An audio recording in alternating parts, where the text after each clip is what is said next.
Hey everybody, it's Jeff here at T-Werx, and welcome once again to Entrepreneur Essentials.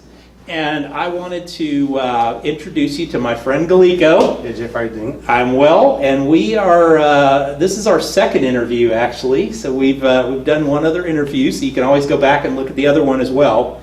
But Gallico's business has really changed over the last year or so since we did the first interview, and you know, I think this is it's a really good story to talk about how when you're out there and you're working with business, sometimes what you thought was going to be your business completely changes, and you know, where do you get to that point where you say, okay, I'm going to have to change my business model? So we're going to talk a little bit about that today. So Gallico, tell me a little bit about how you started your business. It's been, what, 2 years now? It's 2.5. 2.5? Okay. Yeah. So I've been working in the IT industry for 22 years already. After my last contract with an IT company, I decided that it's time for me to grow up and open my own business. I want to help people with what they don't know what to ask or who to ask. And I did my market research, my business plan, and 2.5 years ago, started a new page in my life and opened my business. And like I said, I'm in the business, like between what I thought I'll do in the beginning and what I'm doing now, it's like I threw away my business plan through the window in 6 months and never looked back. And I never imagined that I'll be where I am today. Again, it's part of making a good business grow. Yeah, and it's part of being flexible. In a business. You always have to be flexible. Yeah, if you think I'm just going to stick to that one plan and not change, I mean, you're up a creek really quick. Yeah.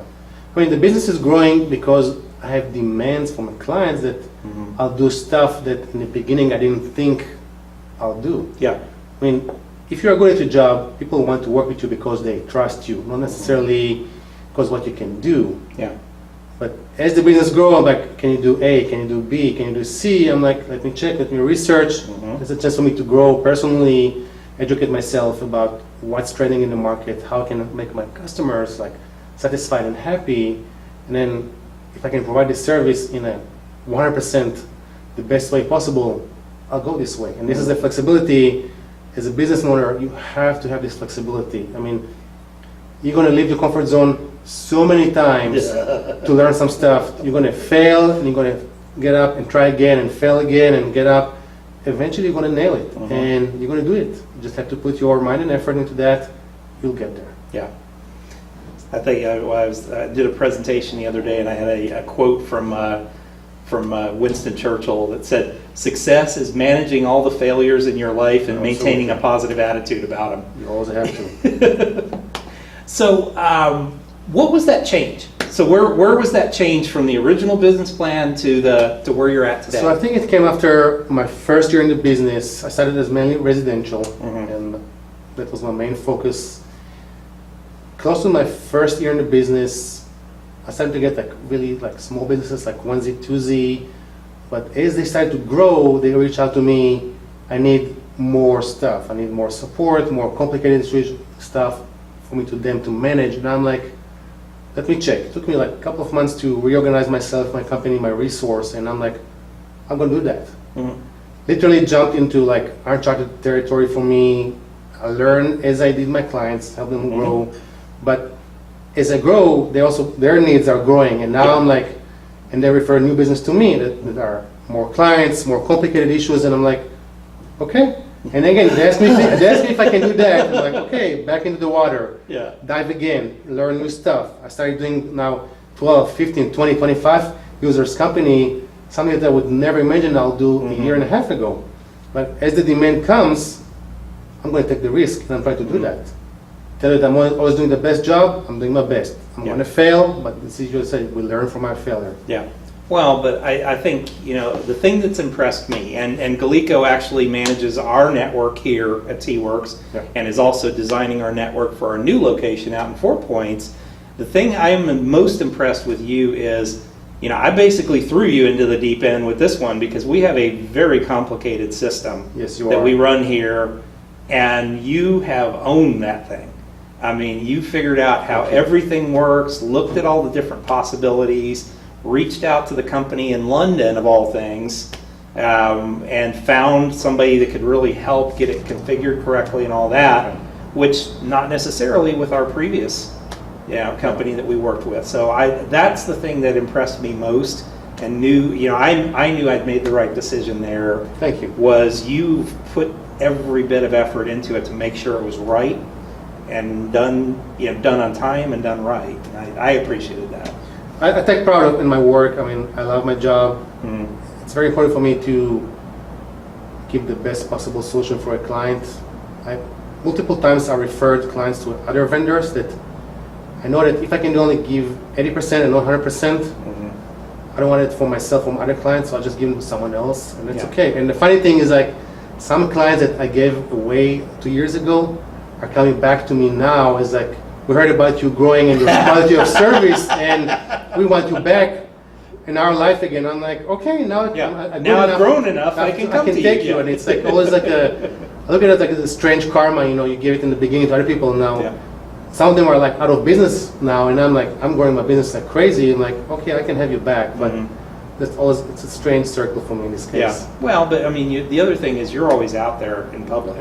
As hard as you work and what you do, you're always still out there in public, always networking and everything else, and that's how you've continued to grow your business. So I think that's a testament to you since I've known you. I mean, we've probably known each other 6 years. Probably, yeah. And you have constantly been out there in public, working and networking and everything else, so that you've grown your business that way. I think as an entrepreneur, people don't understand the value of communication. You can always do marketing and phone calls, but people, especially here in Texas, value the personal communication. Absolutely. And I found it took me a while to get into that after 6 months into business, like, I need to go out and put my face in front of my voice so people can meet me. And the funny thing, most of my clientele, probably 90% of them, came from networking events that I've done, managed, participated. People need to see and hear you, and after a while, they'll reach out to you, and this is how you grow your business. I found it very surprising. Again, I did a lot of advertising in my first year that literally brought me nothing. Well, waste of money. And then I go networking, and then I get clients. So something Well, to be but considered yeah, as an entrepreneur. I always love that, when we were at a networking event and somebody gives a testimonial, and then it's like going around the table, whoa, Gallico. So you do a good job. You always have done a good job, and you you knock yourself out to do it. What's new in your business? Where are you going now? So again, third year in the business, again, like another jump in the business. I'm growing up. My business is like, last year it got quadruple. This year I'm going to double that. I'm taking more and more, like a bigger project, like networking design. I'm working with architects from the blueprint phase, help me design a business from the ground up. So we have the requirements and the needs from the ground up based on what the owner needs, so we can save them time and money, retrofitting what they have after someone else did that. And it's also giving me a chance to work with in a proper project management software, going with electrician, construction, designers, networking, wiring. Give me this holistic view of this is how a business is being built from the ground up. Where do I fit in, and how I make everybody happy with open communication. And I think you're finding the conversation we were having right before this, because he was working with our architect. And I think that's where you're finding is, hey, it's a lot easier. And just the simple things of, hey, I need a heavier duty plug for me to plug my stuff into. I mean, that would have been something that we would have found out after we got the thing built out, which requires then an electrician to come out, change out everything. And usually working with new businesses on the blueprint phase can save a business thousands and thousands of dollars on a project. I mean, if you have everything right from the beginning, you do the modification from the beginning, it will go and sell smoothly and save you a lot of headaches down the road. Yeah, exactly. Yeah. Well, and like I said, and it's been fun having you involved in that process because you helped even from the design phase of our space. Yeah. Because, I would come back to you and say, well, how about this? And you're like, well, okay, you're giving me a closet to work out of. Fix that. So I have a little bit of room to move around and everything else. Although I still put a wash sink in your IT room, sorry. So, fast 5 questions now. Yeah, okay. First question, you wake up in the morning, business is gone. You have your laptop, $500 in your pocket, all the knowledge in your head. What do you do first? I'm going to open like a tutoring or like a teaching school. I want to lecture and educate people how to be a good business owner, avoid the mistakes I made, and how to look for help. And most importantly, don't be shy to ask for help. People won't help you. People are afraid to ask because they think it's a stupid question. No such thing as stupid question as an entrepreneur. We make mistakes. Let's learn from others and not do the mistakes. And find a place, whether it's us here at T-Werx or somewhere, be around other entrepreneurs and get to be friends with them. Absolutely. And people that are in really different businesses from you a lot of times. The one common trait is we're all entrepreneurs, we're all small business owners, and we all have the same experiences and same issues. I learned, for example, that one of my competitors in Dallas is also an MSP provider, but very good friends, and we exchange knowledge and help each other grow the business with stuff that like he doesn't know and I don't know. We ask questions. We challenge each other to find solutions for problems that we don't know by ourselves, but even though we're competitors, it's still a great way to learn stuff that you don't know. Yeah, well, sometimes your competitors are your best referral sources a lot of times. Yeah. I know I find that in the financial business. Interesting. So tell me a little bit about your biggest business mistake that you've made. Biggest mistake. I thought in the beginning that I can manage my finance by myself. My QuickBooks, my invoicing. I thought I'm an IT profession. I can manage the software out of the blue. Computer. Worst mistake ever. I spent hours and hours trying to learn the software. I literally mangled my finance book, my QuickBooks, so bad. It took my bookkeeper and my CPA a lot of time, and I spent a small fortune fixing that. And then I learned, as much as I'm a techie guy, I don't know everything. There is some time that you need to go ask for external help.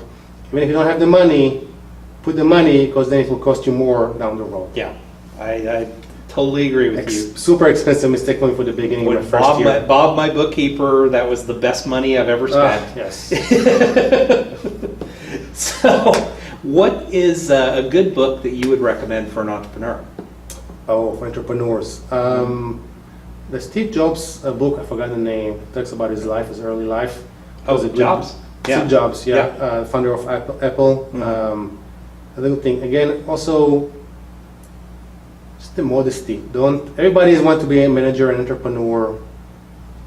Keep it calm, keep it modest. I mean, people jump sometimes above their capabilities just to show off.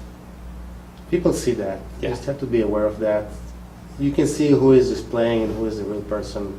Sometimes being the quiet person actually reflects more power than being the noisy one. Absolutely. Yeah, usually the one that barks the loudest is the most annoying. What's a good tool that you use in your business every day? So a good tool for me these days is, of course, the backup solutions, and especially if you are a road warrior, you work from coffee shops, co-working locations, use a VPN. Protect your transactions, your transformation of data while you're sitting in a coffee shop. Lately, with all the leaks of security information to the public, Facebook, other informations, find a way to protect your information when you live in a public place. Literally, organizations and people sit and try to phish your information. VPN is one way to secure that information. So how do you select a good VPN? What are some of the characteristics? So there is actually a high criteria for that. There is hundreds of vendors on the market, but I usually recommend only 2 of them. Okay. First of all, make sure that none of them track or keeps any logs of your activity. It has to be a secure company. Make sure they have multiple servers around USA. And the important thing, here's a small trick that nobody knows. If you hear of a vendor that is trying to offer you a lifetime subscription for a one-time fee, stay away from them. Yeah. they won't be able to sustain their service of quality over time with one-time fee. You need to pick a company that you pay a yearly or monthly fee, because this money is using to grow their business and reinforce their servers as new technologies roll out. Yep. I currently recommend two companies.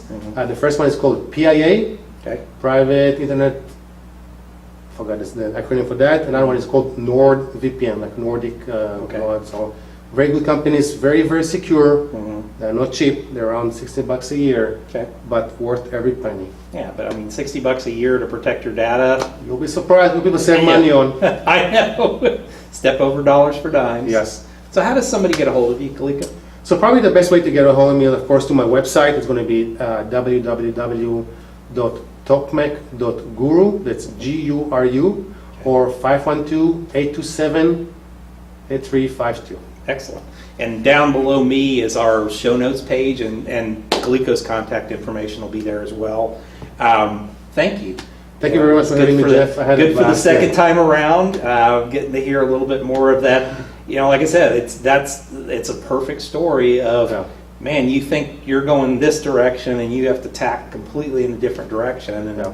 and it's interesting that it was your clients that kind of tacked you along the line. And Yeah, but yeah, you have to be brave enough to take the deep Yeah. and like follow where your clients want you. yeah, and realize that sometimes I may get a little bit above my skis, and that's okay. It's okay. This is how we learn. Yep, exactly.